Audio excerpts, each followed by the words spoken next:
My husband's sick secret with my teenage sister destroyed our marriage. The phone sat there on the nightstand, unlocked and waiting. For 3 years of marriage and 13 years together, I'd ignored that gnawing feeling in my gut. The arguments had gotten worse lately. Screaming matches that ended with holes in walls and our two kids crying upstairs. But what I found on that phone wasn't another woman. It was so much worse than I could have ever imagined. And it involved the one person I'd sworn to protect since the day she was born. Let me back up. My name is Sarah. I'm 30 years old, and until 2 weeks ago, I thought I had a pretty normal life. Sure, Marcus and I had been fighting more than usual, but what couple doesn't hit rough patches? We have two beautiful children, a nice house in the suburbs, and from the outside, everything looked perfect. That's the thing about perfect facades. They hide the rot underneath until the whole structure collapses. The cracks started showing about 6 months ago. Marcus became distant. He'd stay up late on his phone, angling the screen away from me whenever I walked by. Our youngest still wakes up multiple times a night, terrible sleeper, always has been.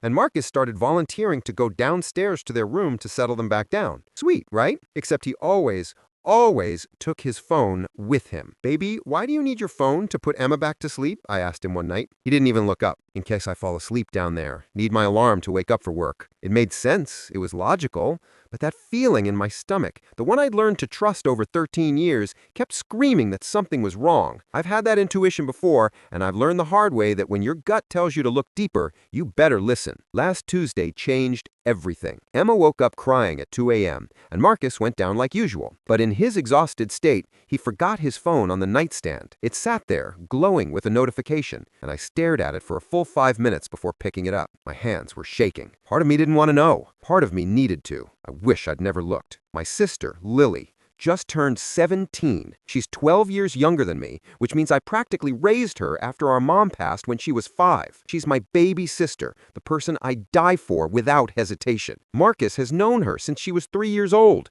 watched her grow up, taught her to ride a bike, helped her with homework. He was supposed to be like a brother to her, supposed to be safe. The first message I saw made my heart stop. Marcus was talking to someone online, some random username I didn't recognize, and he was sharing photos of Lily from her birthday party at our house 3 months ago.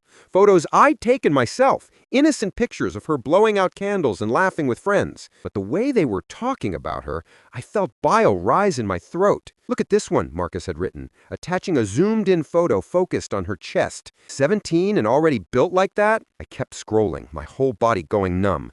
Cold sweat dripped down my back. The stranger responded with disgusting comments, asking for more. And Marcus delivered. He talked about watching her change through the window one night when she'd stayed over, described her body in detail, discussed what he wanted to do to her. Then I saw the photo that made me drop the phone. It was Lily's face, her sweet, innocent face, but the body was completely bare, photoshopped. No, not photoshopped. The metadata said it was created with artificial intelligence. He'd taken her real photos and used artificial intelligence to generate explicit images of my baby sister. I ran to the bathroom and threw up, kept throwing up until there was nothing left. My hands wouldn't stop shaking. This was the man I'd married, the father of my children, the person I'd trusted with every vulnerable part of my life. And he'd been doing this under our roof while I slept upstairs, while our kids played in the next room? When I finally stopped shaking enough to pick up the phone again, I found more. Screenshots of a fake Snapchat account he'd created, completely fabricated identity, trying to add Lily as a friend. In the messages to his online friend, Marcus wrote, "I wanted to accidentally send her a picture on my real account, but that won't work. Need to get close to her another way." My sister, my 17-year-old sister, the girl who still asked me to braid her hair and called me crying about bad test grades. I heard footsteps on the stairs. Marcus was coming back up. I barely had time to put the phone back and pretend to be asleep, my heart pounding so hard I thought it would burst through my chest. He climbed into bed next to me, and it took every ounce of self-control not to scream, not to claw his face off, not to grab the lamp and bash his skull in. But I had to be smart.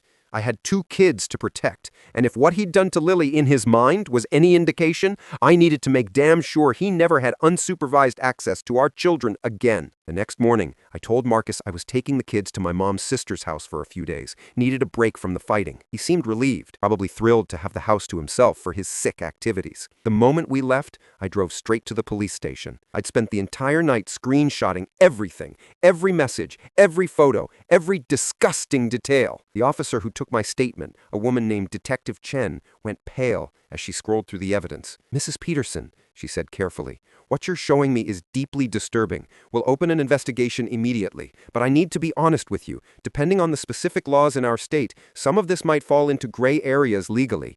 The AI-generated images, that's new territory. What about trying to contact her? What about the photos he took through her window? That we can definitely work with. And combined with everything else, it paints a clear picture of intent.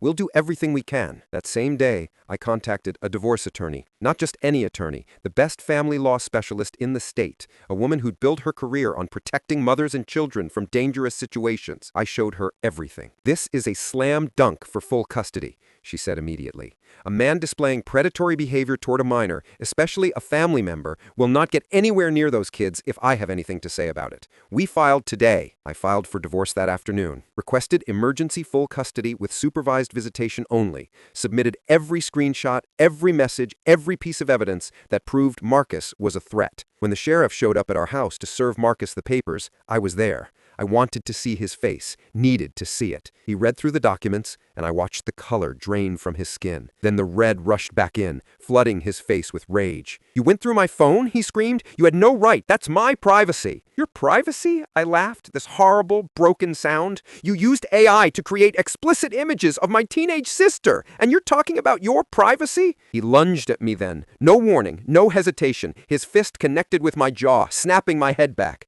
I hit the wall, and he kept coming. Fists, kicks, hands around my throat. The sheriff was there, trying to pull him off, but Marcus was in a complete rage. He punched me in the ribs over and over, screaming about how I'd ruined everything, how I was a snoop and a traitor. I managed to hit the panic button on my phone before I passed out. The next thing I remember is waking up in an ambulance, my face swollen, 3 ribs cracked, and purple bruises blooming across my throat where he'd tried to choke me. Marcus was arrested for assault. They added it to his file along with everything else. My attorney called me in the hospital. "Sarah, I'm so sorry this happened to you, but in a terrible way, this assault just guaranteed you'll get full custody. No judge will give him access to those kids now." She was right, but I spent the next week in constant pain. Every breath hurt. Looking at my face in the mirror made me cry. Not because of vanity, but because this was the man I'd loved, the man I'd built a life with, and he'd beaten me like he wanted to end my life, all because I'd exposed his 6 secrets. 2 weeks later, Marcus showed up at the house. I saw him through the window and immediately called my attorney, who told me to document everything but not to open the door. I grabbed my phone and started recording. He knocked, then pounded. "Sarah! Sarah, baby, open up! We need to talk!" I cracked the door, keeping the chain lock on. "You need to leave. Now. Come on, don't be like this." His voice changed. Softer, manipulative. "Look, I think there's been a huge misunderstanding. Those messages, they were just fantasy, just stupid guy talk online. I never would have actually done anything. You created explicit AI images of my 17-year-old sister. It was just pixels. It wasn't real. Sarah, please, you're blowing this way out of proportion. We can work this out. Think about the kids. They need their father." Something inside me snapped. I unchained the door, threw it open, and hurled the bag I'd packed with his remaining stuff straight at his chest. "You are never getting near my kids again. You are never getting near my sister again. Get the hell off my property before I call the cops." His fake nice guy mask shattered. The rage came flooding back. He stomped his foot like a child, then punched the doorframe so hard I heard his knuckles crack. "You're going to regret this. I'm their father. You're a predator." He grabbed his things, screaming threats and obscenities, and stormed off to his car. I watched him peel out of the driveway, then collapsed against the closed door, shaking. The custody hearing happened 3 weeks ago. Marcus showed up in a suit, hair neatly combed, playing the role of the confused, wronged husband. But the evidence was overwhelming. The assault charges alone would have been enough, but combined with everything else, the photos, the messages, the AI-generated images, the attempt to contact Lily under a fake identity, the judge didn't even hesitate. "Full physical and legal custody to the mother," Judge Morrison declared. "The father will have no visitation rights until such time as he completes a court-mandated psychological evaluation and anger management program, at which point supervised visitation may be reconsidered. This court finds clear evidence of behavior that presents a danger to minors." Marcus started shouting in the courtroom. Security had to remove him. I sat there, holding my attorney's hand, and cried. Not sad tears, but relief. My kids were safe. Lily was safe. I protected them, even though it cost me everything I thought I had. Was I right to blow up my entire life over what I found? People ask me that, mostly his family, who think I overreacted to a stupid mistake. I don't have a single regret. Not one. I'd do it again in a heartbeat, and I'd do it harder. Some bridges deserve to be burned, and I made sure there's nothing left but ashes. Write what you think about this situation. Also, if you like this video, give a thumbs up, subscribe, and turn on the bell to receive notifications about the latest videos. See you next time. Bye-bye.